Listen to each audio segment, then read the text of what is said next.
Okay, good day Kabalen. So, welcome once again sa ating panibagong vlog. At dito sa ating episode ay mag-unbox tayo ng isang helmet. Isang adventure type helmet mula sa SEC. So, let's start unboxing. Siyempre, gagamitan natin ng mahiwagang cutter. Ito. So, hindi ko muna re-reveal kung anong kulay nito. Para at least kahit papano may surprise, diba? Ngayon na.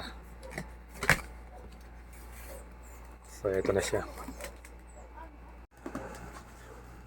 Okay, so ito na yung ating in-order na helmet mula sa SEC. To find out.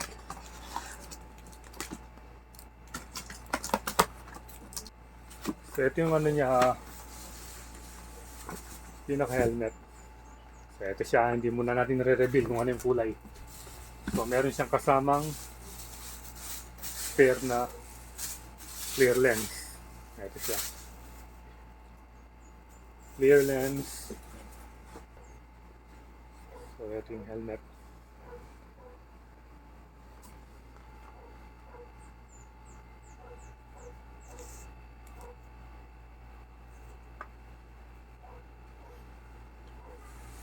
Yun. Ito. So ito yung helmet, color white. Pure white yung in-order natin dahil para magka-partner sila nung isang helmet na binili natin dati na adventure type din, yung dual sport din. So ito na siya.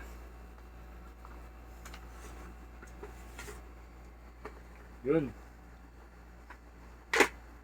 SEC.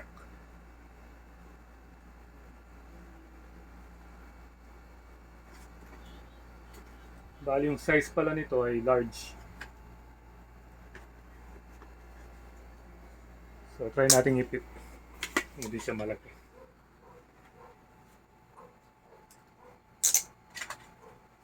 Ayan. So ito. Okay naman siya. Saktong-sakto lang. Hindi naman siya mahalog at hindi naman masyadong masikip. So sakto lang yung size niya. Ito. Bali dual visor siya. And then pwede mong tanggalin ito. At saka ito para gawing half face helmet. So ayan. Ito yung gagamitin nating helmet sa ating next adventure. Bali ang model nito ay SEC Gymkhana. Ayan. SEC Gymkhana. Yung mga air vents niya nandito. Air vents ito. Then, kung gusto natin tanggalin itong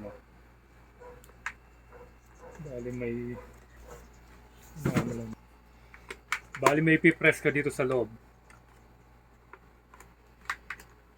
Yan. Tanggal na yung pinaka niya. Yung chin niya.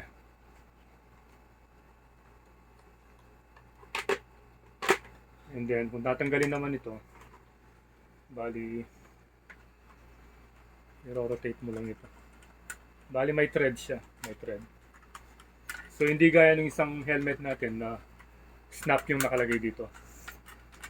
Bali, pipress mo siyang ganon. Ito naman, bali, meron siyang 3 screw. Yan. 3 screw. Para maging half face helmet siya.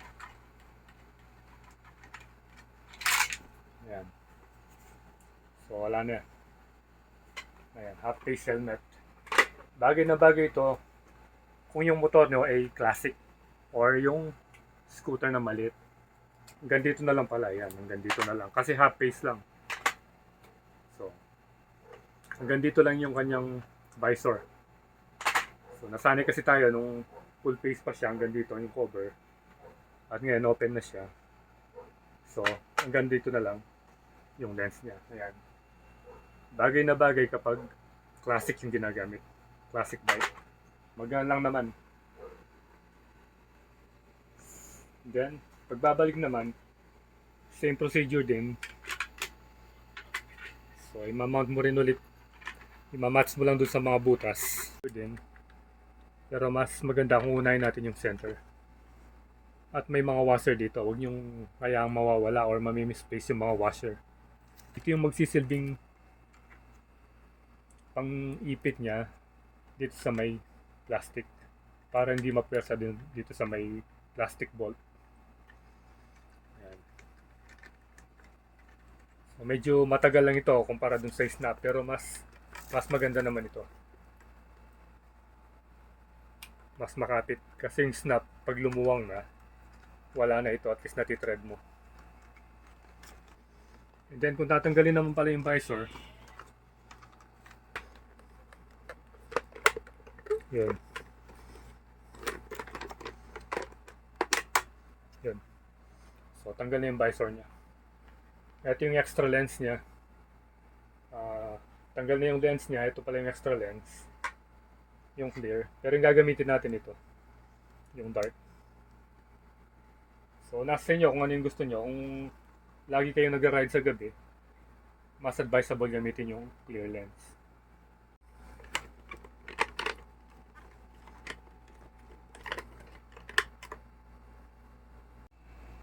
So ito. At nalagay na natin yung kanyang visor. So balik naman natin yung kanyang pinaka sun protection. Yung ganito very useful, especially sa pag tirik na tirik yung araw at nasisilaw ka. Very useful ito. Dahil medyo yuyuko ka lang ng konti, mababawasan na yung sinag ng araw. Kasi mahirap nagda-drive kapag yung araw tumatama sa mukha mo. Nasisilaw ka. Minsan hindi masyadong nakikita yung kasalubong mo. Ayan. Basta yung paghigpit dito, alalay lang. Kasi plastic thread lang ito para hindi siya agad lumuwang at ma-lost thread. So, ito, natanggal yung isang ano niya rito. Lagay natin.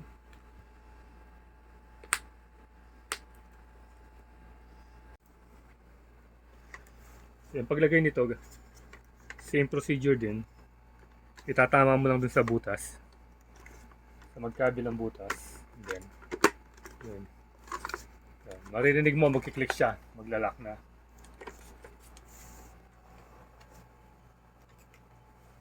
Yan na. So yan, meron na tayong dual sport na helmet na gagamitin natin sa next long ride.